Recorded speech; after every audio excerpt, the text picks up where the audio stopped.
परम पवित्र मातृभूमि के चरणों में वंदन। सभी दर्शकों और श्रोताओं को नमस्कार। मैं विनायक पूना से। जैसा कि आप जानते हैं, मैं जो काम कर रहा हूँ वो भारतीय कालगणना पर कर रहा हूँ। और भारतीय कालगणना को प्रसारित, प्रचारित और पुनर्प्रस्थापित करना ये एकमेव प्राथमिक लक्ष्य है। और उसके लिए मैं अ, इस भारतीय कालगणना पर आधारित एक डिजिटल क्लॉक भी बना रहा हूँ। वो अगले 1-2 महीने में आपके सामने एज अ प्रोडक्ट आपके सामने आ जाएगा। तो ये जो वीडियो श्रृंखला है भारतीय कालगणना को जानने की, उसमें पहले बहुत सारे एपिसोड्स हुए। वो आपको जानकारी रहेगी ही, जिन्होंने देखा है। जिन्होंने नहीं देखे हैं उनको रिक्वेस्ट है कि मेरे इसके पहले वाले वीडियोस में कृपया देखें। तो और इस भारतीय कालगणना को प्रस्थापित करने के लिए अ, मेरे इस चैनल को लाइक, शेयर एंड सब्सक्राइब जरूर जरूर कीजिए। तो पिछले एपिसोड में हम पंचांग के एक एक आयाम को जान रहे हैं। पिछले एपिसोड में हमने दिनमान और दिनमान के आधार पर वर्षमान कैसे तय होता है, इसको देखा। भारतीय कालगणना पद्धतियों में जो अभी प्रचलित वर्षमान पद्धतियां हैं, उनमें से 3 हमने देखी। एक तो युगाब्द, दूसरी विक्रम संवत और तीसरी शालिवाहन शक। ये प्रचलित है ज्यादातर। और इसके अलावा मेरे कल के एपिसोड में मैंने बोला था कि अन्य भी पद्धतियां थी वर्षमान को गिनने की। अ, उसके नाम कल मेरे पास रेडी नहीं थे, इसलिए मैंने बताया था कि मेरे अगले किसी एपिसोड में मैं बताऊंगा। तो वो उसमें से चेदी काल एक है, गुप्त काल है, वल्लभी काल है, बंग, बंगाली सन है, बोंगाब्दो जिसे कहा जाता है, सूरसेन काल है, कोल्लम अंडू करके एक वर्ष गणना पद्धति थी, हर्ष काल है, नेवार काल है, चालुक्य काल है, सिंह संवत है, लक्ष्मण सेन काल है। ये अभी कुछ लोगों को इन इन पद्धतियों की जानकारी है, लेकिन ज्यादातर प्रचलित नहीं है। इसके अलावा भी और 7-8 कुछ पद्धतियां थी, लेकिन उसके नाम अभी मेरे पास नहीं है। तो ठीक है, ये कल का एपिसोड में जो बचा हुआ था वो नाम मैंने बता दिए। आज मैं अ, इससे आगे की जानकारी जो हम पंचांग के बारे में जानने की कोशिश करेंगे, उससे पहले एक थोड़ा-सा खगोलीय स्थिति क्या होती है, प्रक्रिया क्या होती है पूरे वर्ष वर्ष में, सूर्य और पृथ्वी का पोजीशन कैसे चेंज होता रहता है, और उस आधार पर हम अयन और ऋतु को समझने की कोशिश करेंगे। तो उसके लिए मैंने इंटरनेट से ही कुछ 2-3 इमेजेस ली है। उसके आधार पर मैं आपके सामने कुछ रखना चाहूँगा। तो जब मैं स्लाइड दिखाता हूँ तो हमेशा की तरह मैं एक कोने में जाके बैठता हूँ, तो स्लाइड आपको ठीक से दिखेगी। तो ये कुछ इमेजेस हैं। आज हम वसंत संपात बिंदु और उस रेफरेंस से फिर वसंत संपात क्या है, शरद संपात क्या है, अवष्टम्भ बिंदु क्या है और विष्टम्भ बिंदु क्या है, इसकी जानकारी आज के एपिसोड में लेंगे। अब यहाँ पर मेरा कर्सर आपको दिखता है या नहीं पता नहीं मुझे, लेकिन फिर भी मैं इलस्ट्रेट करने की कोशिश करता हूँ। ये पृथ्वी के परिवलन गति का जो अक्ष है, वो 23 अंश से झुका हुआ है। ये जानकारी तो सभी को रहती है। 7वीं 8वीं के ज्योग्राफी के सिलेबस में भी ये जानकारी हमें मिल जाती है, कब से पता होती है। लेकिन इसका पंचांग के रेफरेंस से अगर हमें कालगणना पद्धति को ज्यादा अच्छी तरह जानना है, तो सिर्फ इतनी जानकारी काफ़ी नहीं है, इसलिए ये आज का एपिसोड मैं कर रहा हूँ कि ये पहला सेंटेंस जो लिखा है यहाँ पर, ये जानकारी तो सभी को होती है, 7वीं 8वीं कक्षा से होती ही। लेकिन अ, अब इस इस वजह से क्या होता है कि सूर्य का जो क्रांति मार्ग है, यानी कि जिस मार्ग से सूर्य भ्रमण करता हुआ भासमान होता है, उसे क्रांति वृत्त कहते हैं या सूर्य का क्रांति मार्ग कहते हैं। और पृथ्वी का जो विषुववृत्त है, उसे ही पूर्ण आकाश तक, खगोल तक एक्सटेंड करके देखा जाए तो उसे आकाशीय विषुववृत्त कहा जाएगा, यानी कि सेलेस्टियल इक्वेटर। अब ये सेलेस्टियल इक्वेटर और सूर्य का भासमान भ्रमण मार्ग, इन दोनों में भी 23 अंश का कोण बनता है। अब 23 अंश के कोण में दो सर्कल अगर होंगे तो वो दो बिंदुओं पर एक दूसरे को क्रॉस करेंगे। तो वो जो क्रॉसिंग पॉइंट्स हैं, जो छेदन बिंदु है दोनों सर्कल्स के, यानी कि सूर्य के क्रांति वृत्त और सेलेस्टियल इक्वेटर का, ये जो छेदन बिंदु है, इन बिंदुओं को नाम दिया गया है वसंत संपात और दूसरे को दिया गया है शरद संपात बिंदु। अब ये पोजीशन कैसी होती है, ये अगले इमेज में दिखेगा आपको। अब ये इमेज जो है, ये लिखा मराठी में है, लेकिन हिंदी भाषिक लोगों को भी समझेगा, क्योंकि स्क्रिप्ट तो देवनागरी ही है और बहुत सारे वर्डिंग भी सेम ही है। सिर्फ यहाँ पर ये हिवाड़ा जो शब्द लिखा है, यानी कि ठंडी का सीजन होता है। अब ये बीच में सूर्य दिखा है। अब कर्सर दिखता है कि नहीं पता नहीं मुझे, लेकिन फिर भी आप ठीक से देख लेना इस इमेज को, मैं इलस्ट्रेट करते जाऊंगा कि बीच में सूर्य है, सूर्य के एग्जैक्ट सामने पृथ्वी दिख रही है। पृथ्वी के 4 पोजीशंस यहाँ पर दिखाई दी है। एग्जैक्ट सामने जो पोजीशन है, उस पोजीशन पर पृथ्वी होती है 22 मार्च के दिन को, और वसंत संपात दिन जिसे कहा जाता है, यानी कि सूर्य का क्रांति वृत्त और पृथ्वी का पृथ्वी के रेफरेंस से आने वाला सेलेस्टियल इक्वेटर, ये दोनों जिस बिंदु पर क्रॉस होते हैं, उस बिंदु को वसंत संपात बिंदु कहा जाता है।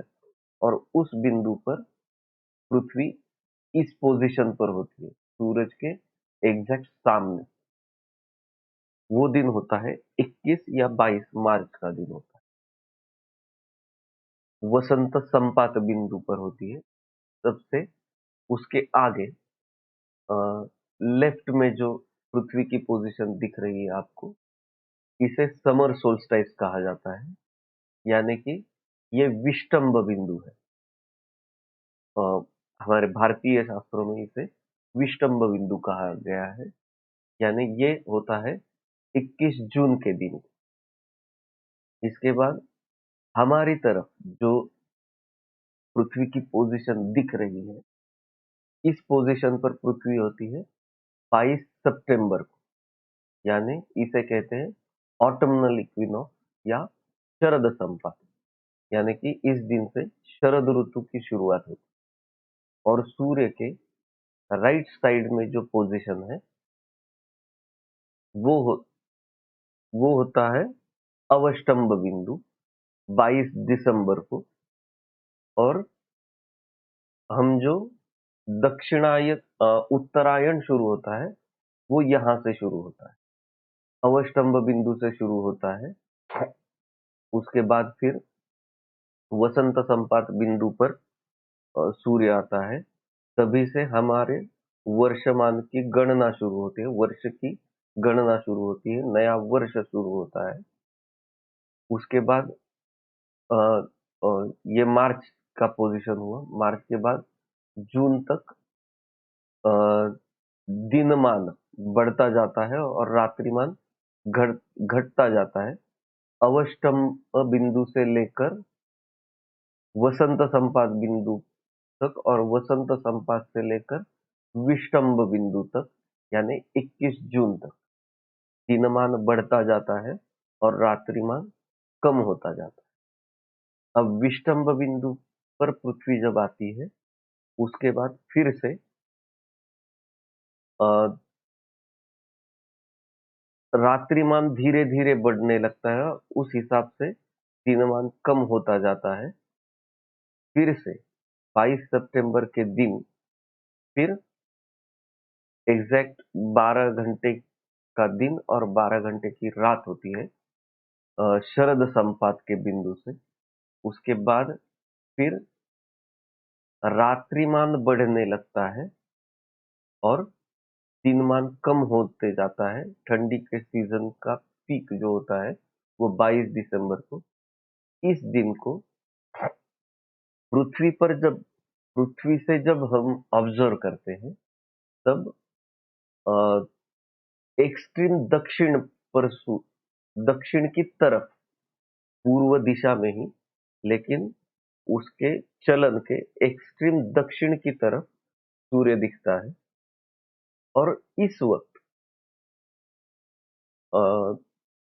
यहाँ से 22 दिसंबर के बाद फिर से उत्तर की ओर चलना शुरू होता है। उत्तर की ओर यानी कि पूर्व दिशा में ही सूरज उगता है, लेकिन उत्तर की तरफ उसका चलन शुरू होता है। और एक्सट्रीम दक्षिण बाजू से फिर विषुव विषुव दिन आता है 22 मार्च को, 21 या 22 मार्च को। इस तरह 6 महीने उत्तरायण चलता रहता है, यानी कि 22 दिसंबर से लेकर 21 जून तक, और 21 जून से लेकर फिर से अगले 21 दिसंबर तक दक्षिणायन चलता रहता है। तो ये थोड़ा ज्यादा अच्छी तरह दिखे, इसलिए और एक इमेज अगले स्लाइड में लिया है मैंने।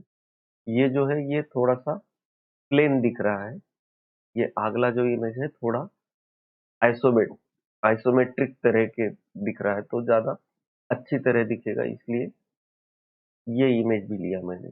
इस पे भी लिखा है ये वर्नल इक्विनॉक्स है, समर सोल्स्टाइस है, ऑटमनल इक्विनॉक्स है, विंटर सोल्स्टाइस। और नीचे का जो इमेज दिखाया है मैंने वो विषुव दिन पर क्या पोजीशन होती है, यानी कि 22 मार्च और 22 सितंबर के दिन एग्जैक्ट 12 घंटे का दिन और 12 घंटे की रात होती है। उस दिन इस तरह पोजीशन होता है, सूरज विषुव वृत्त के एग्जैक्ट सामने होता है। अब इसे पृथ्वी पर से एक ऑब्जर्वर किस तरह उसको दिखता है वो समझ में आने के लिए ये इमेज लगाई है मैंने। अब ये प्रतल है जो नीचे का एलिप्स दिख रहा है आपको, ये पृथ्वी का प्रतल है जिस प्रतल पर हम खड़े हैं। बीच में एक छोटी सी हमारी आकृति निकाली है। उसके सर पर वेस्ट दिख रहा है, सामने ईस्ट दिख रहा है, अ, हमारे लेफ्ट में साउथ दिख रहा है और राइट में नॉर्थ दिख रहा है। तो ये और सूर्य के चलन का क्रांति मार्ग दिखाया है। उस पे सूर्य की 3 पोजीशंस दिखाई गई है। सबसे नीचे वाला, लेफ्ट में नीचे वाला जो पोजीशन है, ये पोजीशन होती है 22 दिसंबर को। यानी कि अब हमारा भारत देश तो इक्वेटर से उत्तर दिशा में है, तो ये ये आकृति भी उसी तरह से निकाली गई है कि उत्तर दिशा में, इक्वेटर के उत्तर दिशा में खड़े हुए आदमी को इस तरह से दिखेगा कि 22 ये सबसे पहला जो सूर्य दिखाई देता है लेफ्ट में, ये पोजीशन 22 दिसंबर को दिखती है। उसके बाजू में जो डॉटेड लाइन दिखाई देती है, यानी कि 22 दिसंबर को पूर्णतः एक्सट्रीम दक्षिण में सूर्योदय दिखेगा और सूर्यास्त भी दिखेगा। बीच वाला जो सेकंड है वो सूर्य की पोजीशन होती है 22 मार्च और 22 सितंबर को। इन 2 दिनों पर एग्जैक्ट विषुववृत्त के यानी कि 22 मार्च और 22 सितंबर के दिन को जो सूर्योदय होता है वो एग्जैक्ट पूर्व दिशा और एग्जैक्ट पश्चिम दिशा हमें दिखती है। और तीसरा जो पोजीशन दिखाया है ये एक्सट्रीम उत्तर की तरफ होने वाला सूर्योदय का दिन है। वो होता है 21 जून, सबसे बड़ा दिन जो हम बोलते हैं। तो उस दिन 21 जून को एक्सट्रीम उत्तर की तरफ, पूर्व दिशा के एक्सट्रीम उत्तर की तरफ अ, सूर्य का उदय भी दिखेगा और सूर्यास्त भी दिखेगा। तो ये पोजीशंस आपको समझ में आए इसलिए मैंने ये अ, आज का एपिसोड लाया कि उत्तरायण और दक्षिणायन। तो ये उत्तरायण दक्षिणायन कैसे होता है, किस तरह दिखता है, हमारे ऑब्जर्वेशन में किस तरह आता है। और ये वसंत संपात बिंदु, विष्टंभ बिंदु, अ, शरद संपात बिंदु और अवष्टंभ बिंदु, ये क्या होता है ये आपको समझ में आए इसलिए ये आज का एपिसोड बनाया। तो इससे हम दक्षिणायन और उत्तरायण समझ सकते हैं। अब इसमें एक बात और छोटी सी बता देता हूं मैं कि अब इसमें मेरे पिछले किसी एपिसोड में सायन पद्धति और निरयन पद्धति से ये गणित किया जाता है। ये दोनों पद्धति मत भिन्नता है इसमें। वो सायन क्या होता है और निरयन गणना क्या होती है इसके बारे में मैं अलग से वीडियो बनाऊंगा। लेकिन यहाँ पर अब जो सूर्य की पोजीशंस बताई मैंने, यहाँ पर क्या होता है कि अ, ये आपको डायग्राम तो दिखा दी मैंने, लेकिन अ, इसमें एक ध्यान में लेने की जरूरत है कि सायन गणना के हिसाब से,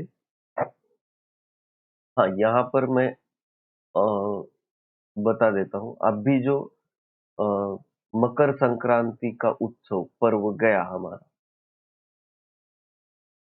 वो तब से मैंने यहाँ पर आपको ये जो इमेज दिखाई थी, सबसे लेफ्ट में पहला जो सूर्य का पोजीशन दिख रहा है, ये पोजीशन यहाँ, ये एक्सट्रीम दक्षिण की तरफ होता है 21 दिसंबर को, और 22 दिसंबर से यहाँ से उत्तर की ओर चलन शुरू होता है, यानी उत्तरायण शुरू होता है।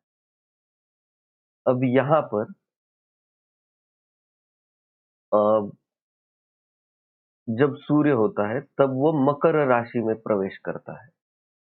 अब ये राशि का विभाग जो है वो सायन पद्धति से अलग होता है और निरयन पद्धति से अलग होता है।